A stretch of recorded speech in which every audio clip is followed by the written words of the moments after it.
right, hi everybody. My name's Max. I work at GitHub on the Atom text editor, and today I'm going to be talking about a piece of software that I've been working on for almost 4 years now, called Tree Sitter. I worked on it as a side project for a long time, and now I'm working on it as part of some projects at GitHub. So I'm going to explain what it is, and then I'll talk about what problem I'm trying to solve with it. And then I'll show you some of the things that we're building with Tree Sitter today at GitHub. And then finally, I'll go into some of the algorithms that Tree Sitter uses that I think are interesting.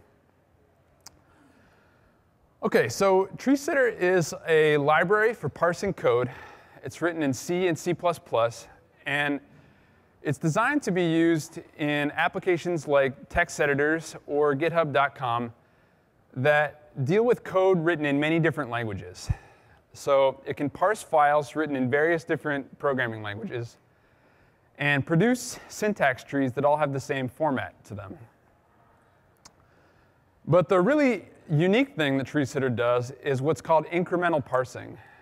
And what that means is that once you have parsed a file with Tree Sitter and you have the syntax tree for that file, you can then edit the file, and Tree Sitter can quickly update the syntax tree for you to reflect the change that you made without having to reparse the whole file. And that's what makes it possible, makes it fast enough to use Tree Sitter in a text editor to do parsing in real time while the user's typing. So now I'll explain why I decided to create this new parsing system. So the one-sentence reason is that I think that all programming tools should understand people's code. And what I mean by that is that when I'm writing code, I don't want to be thinking about the text representation of the code. I want to be thinking as little as possible in terms of things like files and lines and characters, so that I can be thinking as much as possible in terms of the logical things like classes and functions and statements. Because these are the terms that I need to think in to solve my problem and be creative. And so I want to use programs that present my code to me in these terms as much as possible. Now, oops, wrong way there. OK, so there are a lot of great developer tools out there in the world that can do really useful code analysis. So for any particular programming language that you want to use, there are great IDEs and language servers and parsers that can understand that one language really well. And yet, I would argue that many of the tools that we rely on the most as programmers still only understand code on a really crude level.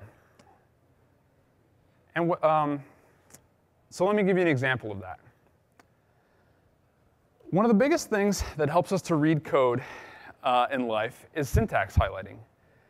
And syntax highlighting is something that we experience pretty much all day, every day while we're at work, whether we're reading code on GitHub or on Stack Overflow, or in our text editor, whether it's Atom or Vim or whatever. And so here's an example of some syntax highlighting that you might see in any one of those places. So this is some Go code that defines this person type and these two methods, getName, which returns a string, and getMom, which returns a person.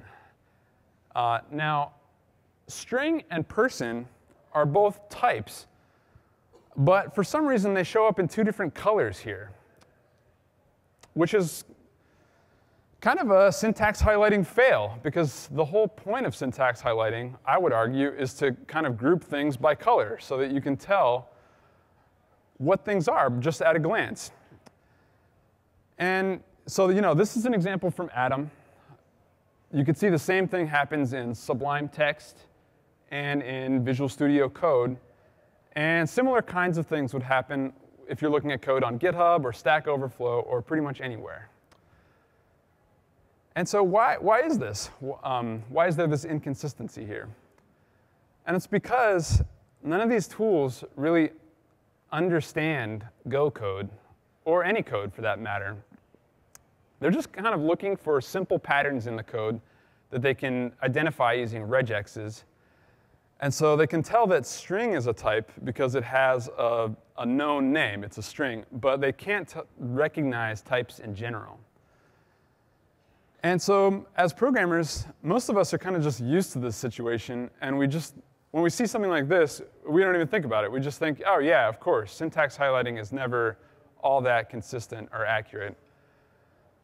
But why is that? Syntax highlighting is something that we use so much day to day.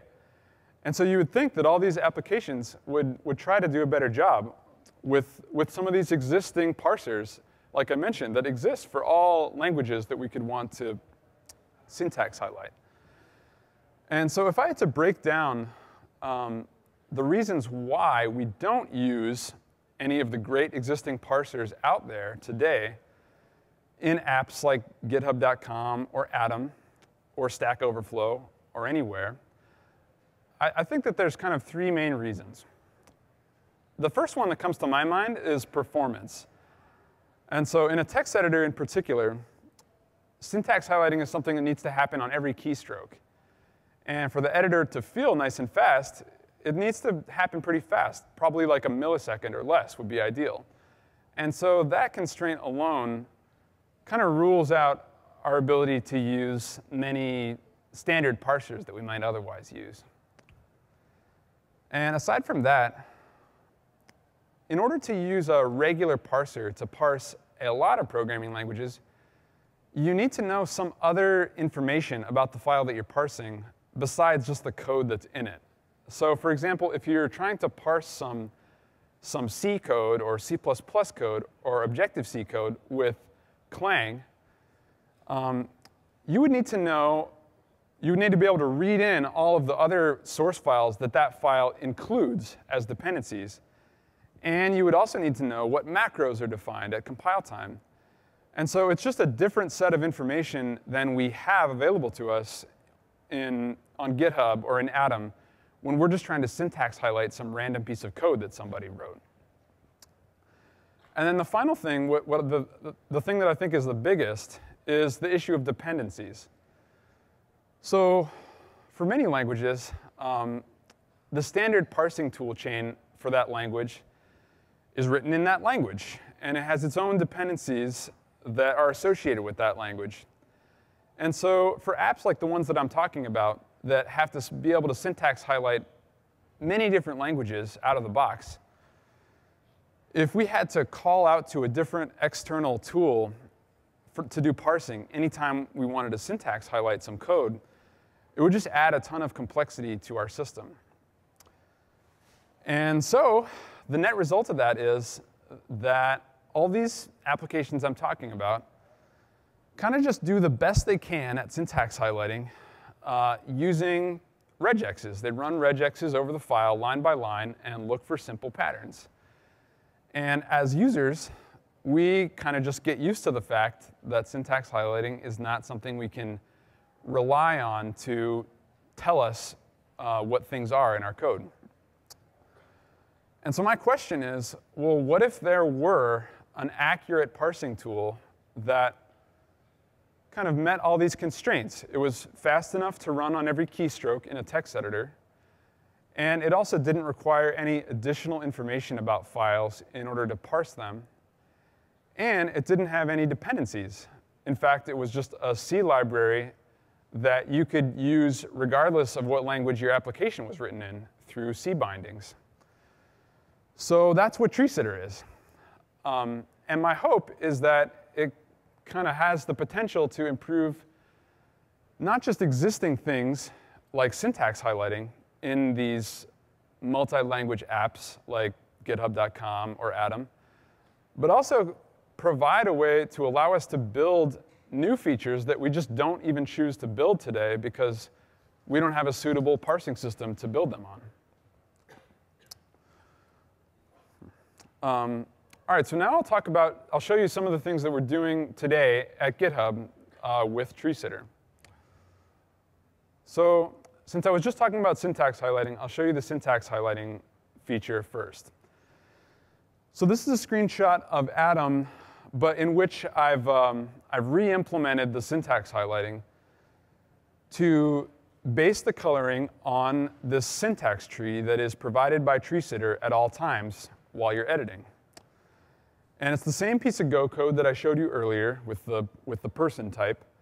But now you can see that it doesn't have that problem that I was talking about earlier. Now, all of the types in the code consistently show up in this blue-green color.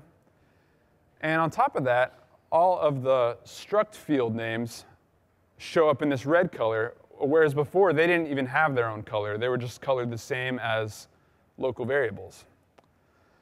So this might seem like kind of a subtle improvement, but to me it really increases the usefulness of syntax highlighting, because now I think you really can discern the structure of this code at a glance, because every element is kind of outlined by the colors. And just to illustrate that a little bit further, I'll switch to an equivalent piece of code written in C instead of Go. Whoops. OK, so Go, C. And you can kind of just tell from the colors that it is an equivalent piece of code. You can see now that it's C, the types are on the left instead of on the right. But other than that, it pretty much looks the same. And I think that speaks to the fact that syntax highlighting can be a more powerful thing in reading code if it's consistent and specific like this. So here's the same. Oh, these buttons are a little twitchy. OK. Here's the same code written in C++, and the same thing written in TypeScript, same thing in Python, and in Ruby. And so in all of these languages, we are able to produce more consistent and also more specific syntax highlighting by basing it off of this syntax tree that TreeSitter provides, because that syntax tree is just a much richer source of information about the structure of code than we can ever figure out by running regexes on our code. And then another way that this new syntax highlighting system is an improvement is its handling of long lines. So if any of you have ever opened up a minified JavaScript file in an editor like Atom or Visual Studio Code, you might recall that you often see like a tiny little bit of syntax highlighting at the very top of the file, and then the rest of it's black and white. And that's because of this performance constraint of regex-based systems, where they kind of operate a line at a time. And so the longer a line is, the longer these regexes take to run. And so they have to truncate the lines so that they don't take too long. But with TreeSitter, we're able to, we don't have that constraint. It doesn't matter how the file is broken up into lines. So we can syntax highlight the whole file for files like this, which is nice. And then one last thing is that when you open up a large file in an editor like Atom or Visual Studio Code, you'll often see that if you scroll down to the bottom, it takes a little while before that code gets highlighted. You'll see that code in black and white first, because the syntax highlighting takes a while. On this slide, I just have an example of parsing a large file with TreeSitter. In this case, it's the development build of React. It's one big 20,000-line JavaScript file. And it takes like 69 milliseconds to parse. So that's fast enough that we can just do it as soon as you click on the file to open it. It doesn't add anything to the time to open the file. And so you won't see that, that flash of unstyled text that you see now when opening a large file. So the next feature that I'll show you is code folding. So most of you are probably familiar with code folding in a text editor. It lets you hide certain pieces of code that you don't want to look at right now, often like the contents of a function body, or things like that. And the way that it works in most text editors today is that it's based on the indentation of the file. So lines that have greater indentation get hidden. But the problem with that, oh, OK, so there's code folding in action. The problem with the indentation-based approach, though, is that the indentation of the file doesn't always match what you would intuitively want to hide. For example, in C, it's common to write functions like this second one here, where each parameter to the function appears on its own line. And so actually, the indentation decreases when you go into the body of the function. And so different editors today handle this differently.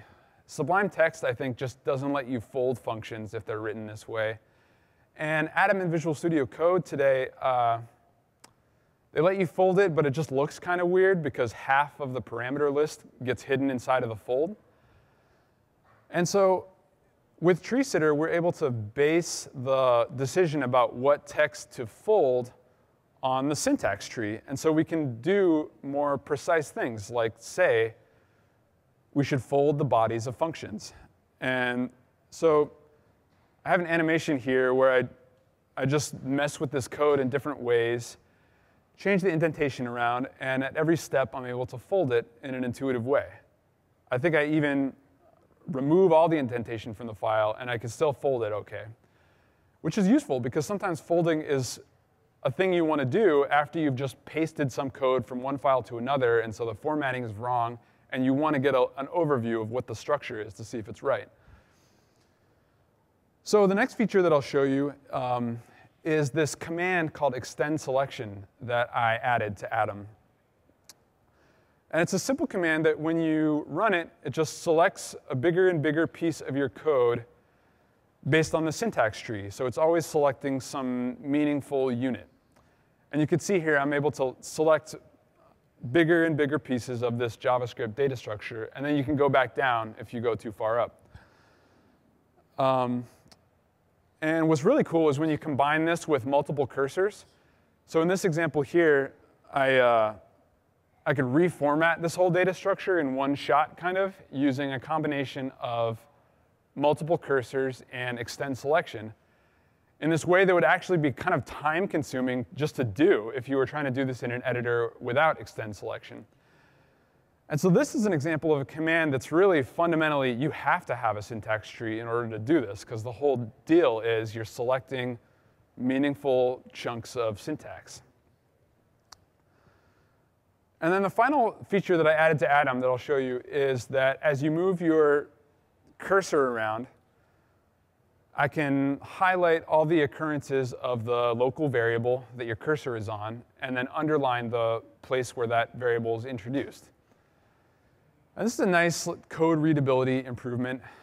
It's a thing that a lot of IDEs do, and some text editors do this in a different way. Like Visual Studio Code implements this for some languages by calling out to an external language server that tells the editor what words to highlight.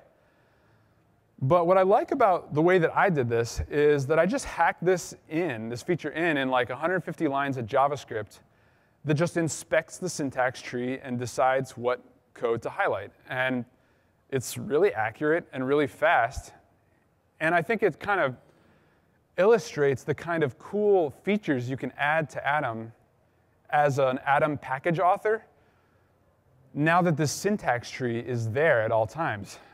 You know, part of the whole point of Atom is to be the most hackable text editor ever. And people write packages that do really awesome stuff in Atom to your code. But having this syntax tree available that's super easy to inspect, it kind of feels just like inspecting the DOM, is going to make Atom package authors able to do even more cool things, I think.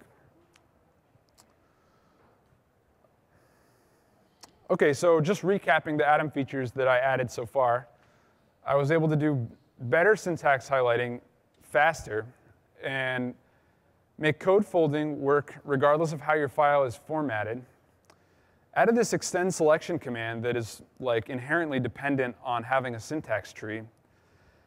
And added this other cool little feature, the variable highlighting thing, that illustrates this new level of hackability that we're achieving with Atom by having this syntax tree. OK, and then aside from Atom, We're also using treesitter on github.com.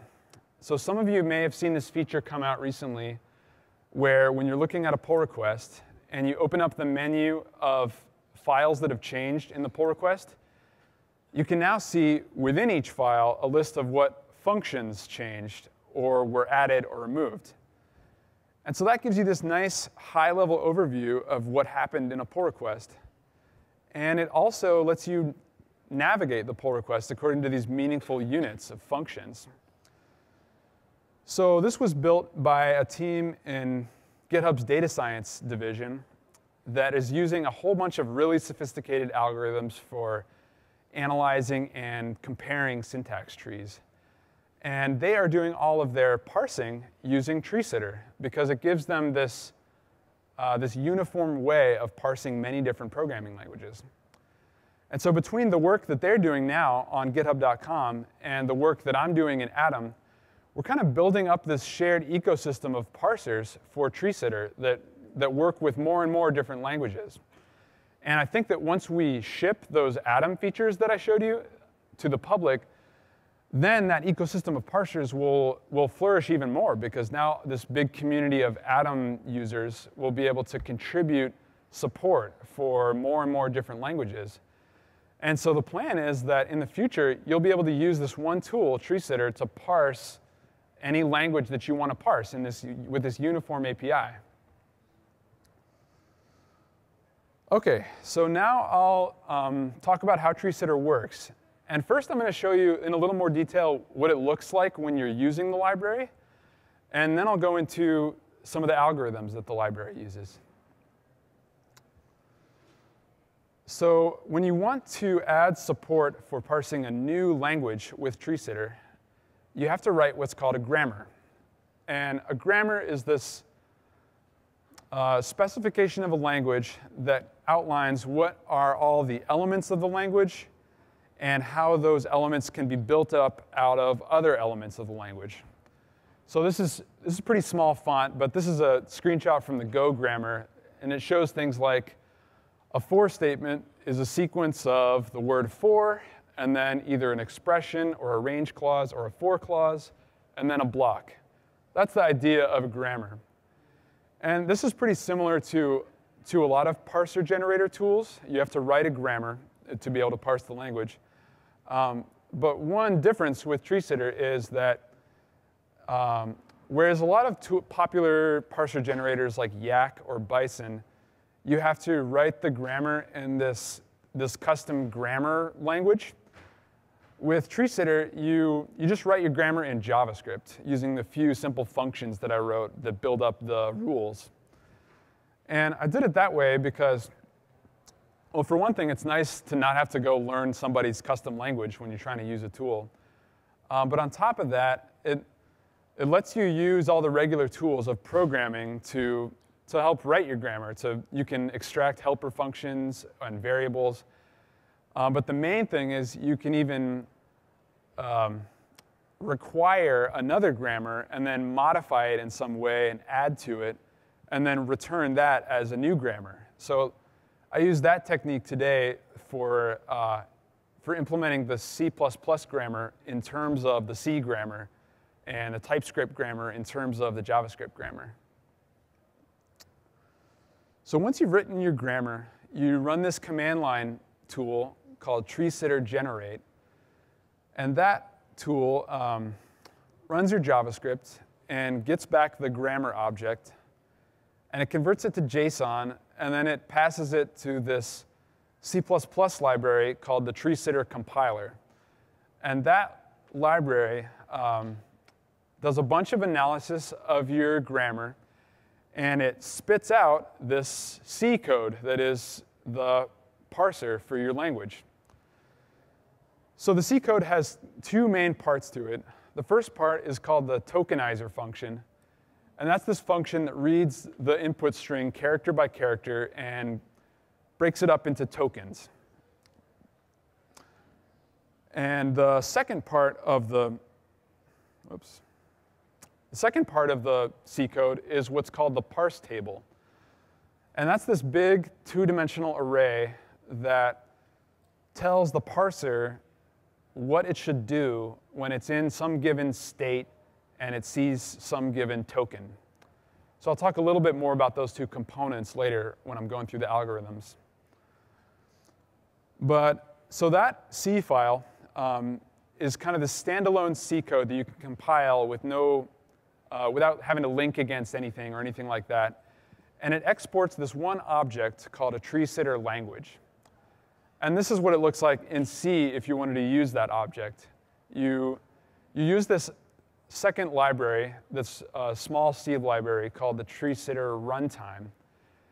And the tree sitter runtime defines a few different types that you use for parsing. You create a document, and you set the language on the document. The language is the thing that was exported by that generated parser file. And then you can parse code, and it gives you back this syntax tree that has a very simple API that's kind of like the DOM, where all the nodes are the same, they have the same interface, and they have a type, they have an ordered list of children, and each node knows where it starts and ends in the original file in terms of what line and column it's on and what byte it's at in the file. So this is the C interface. Usually you would probably use it through some higher level language via C bindings. Like in Atom, we use it through JavaScript, and we have JavaScript bindings to this C library. And there's also bindings to use it from Haskell. So that's what the library looks like to use. And now I'll go into the algorithms inside the library. So most of the algorithms are based on this research that was done at UC Berkeley in the 1990s. And in particular, there's this one paper that I really liked called Practical Algorithms for Incremental Software Development Environments. And it's this huge treatise on everything you could want to know to do parsing in an IDE. So it talks about what basic parsing framework to use, and then how to modify that parsing framework so that it can run in real time doing these incremental updates of the syntax tree. And then it proves that those incremental updates have good performance characteristics. And it talks about how to handle ambiguities and errors and a lot of other cool topics in parsing. And the basic parsing framework that it uses is called GLR Parsing. It's this classic theory that was invented in 1965 by Donald Knuth, and it's the basis for a lot of popular parsers today. So some of you might have learned about this in college if you took a compilers class, but I didn't do a computer science degree, so in order to build Tree Sitter, I had to go learn about this on Wikipedia. There's a really good Wikipedia article about it that I highly recommend. So I thought I would first go through just how basic GLR parsing works. So the idea is, as with any parsing, the overall goal is to convert the sequence of characters that has this implicit structure to it into a tree that explicitly describes that structure. And the way that an GLR parser does that is it reads the characters from beginning to end without ever backtracking. And as it goes, it groups them up into tokens using the tokenizer function that I showed you earlier in the generated code. And it groups those tokens together into larger and larger subtrees, which it stores on a stack. And at every step of the way, it decides what to do with its stack by consulting the parse table, which is that second piece of generated code that I showed you. And so to just walk through this example of parsing this math expression, x times y plus z, the GLR parser would start with an empty stack at the beginning of the string, and it would run the tokenizer function on the beginning of the string and find out that the first token is a variable, the x. And so it would push that onto its stack. And then the same thing for the star and the y. And then the next token it would find is a plus, but when it looked in the parse table for what to do there, it would get back a different action that it needed to do that's called a reduction, which in this case would mean that it should pop off 3 things from its stack, the x times and the y, and group them together into a new parent node called a product and push that onto its stack. And so then it would push again the plus and the z, And then when it got to the end of the string, it would find, again, that it needed to do a reduction. So it would pop off the stack the product, the y, or sorry, the product, the plus, and the z, and group them together into this sum node, and that would be the final tree. So that's just LR parsing. And you might ask, like, OK, this is a great theory of parsing, but tree sitter is supposed to work for all languages. Like, is this one parsing theory going to work for every language? And the answer is not quite. LR parsing is really powerful. It can recognize a really large set of grammars. And most programming languages are designed to be really easy to parse, so that even with a less powerful system than LR parsing. But they often have some weird quirk to them that needs to be handled via custom code.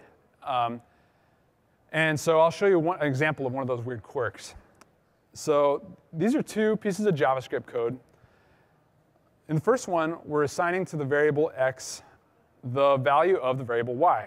And we have it written in parentheses just because we can, no real reason. And then in the second example, we're assigning to x an arrow function that takes a parameter called y and then returns z. And so the thing about these examples is that the code looks the same from the beginning up through the right parenthesis, but the syntax trees are different even for that beginning part of the code. In the first example, we are evaluating a variable called y. And so it needs to get wrapped in this syntax node called an expression that represents things that are being evaluated in JavaScript. Whereas in the second example, we're not evaluating y. Y is just the name of a function parameter. So it has this different structure to it. And the reason why that's a problem for a normal LR parser is that, like I said, an LR parser never backtracks. That's what makes it so efficient. And so once it has pushed a tree onto its stack that represents some part of the code, it's made a commitment that that tree is going to become part of the final output. And so in this case in particular, before the parser can move past the right parenthesis, it needs to push something on its stack representing the y. And so that either needs to be an expression in the case where we'd be evaluating y, or not in the case where y is just a function parameter. And so it doesn't know which one of those things it should do until it would look further ahead in the code to see whether there's an arrow or whether there's a semicolon or something. And so let me show you the way that tree sitter deals with this problem. It's using this algorithm called GLR, which just stands for generalized LR parsing. And the idea is, well, here, let me go through this example of parsing the arrow function. So these are some more diagrams of the parser's stack, like what I showed you earlier when I animated through them. But now they're in this different format that is actually generated by the tree sitter tool. That it can generate these stacks to help you debug what's happening with a parse. And so in these, the names of the trees are above the lines, and what's in the bubble is the number that represents the state that the parser is in. And so you can see it starts out pretty straightforward. It pushes the first 4 tokens onto the stack. But then when it gets to the right parenthesis, it has to decide what to push onto its stack for the y. And so what GLR parsing lets us do is we can actually split the parse stack into these 2 branches so that we can try both approaches and proceed with both, but without ever having to backtrack. We just try both at a time. And so you can see here on one branch, we're building up this formal parameters node. And on the other branch, we're in the process of building up this parenthesized expression. But then when we get a little further ahead, we can see that there's an arrow. And so an arrow wouldn't be valid after a parenthesized expression. So at that point, we can chop off one of the branches of the parse stack and just proceed on with regular LR parsing, now that there's only one interpretation. And so we end up with this arrow function like that. And so that's the special sauce that lets tree sitter be so general, that unlike compilers for most languages that have to have some custom code that deals with special things like this, treesitter can kind of just roll with all these ambiguities and find a parse that works. So the next problem that I'll show you is this error recovery problem. So in a text editor, we still need to be able to do syntax highlighting and all these things I showed you, even if you're in the middle of typing something. So the file is in an invalid state where it wouldn't compile. And so unlike a lot of parsing tools that just halt and give you an error message when they get to an invalid point in the file, treesitter needs to actually return a syntax tree always and just indicate where the errors are as part of the tree. So you can see here in this example, this is some JavaScript code where you have an if statement, and then you started typing a for loop before it. And so what treesitter does is it parses the if statement just fine, and it just has this extra error piece of the tree that says there's an extra word for here.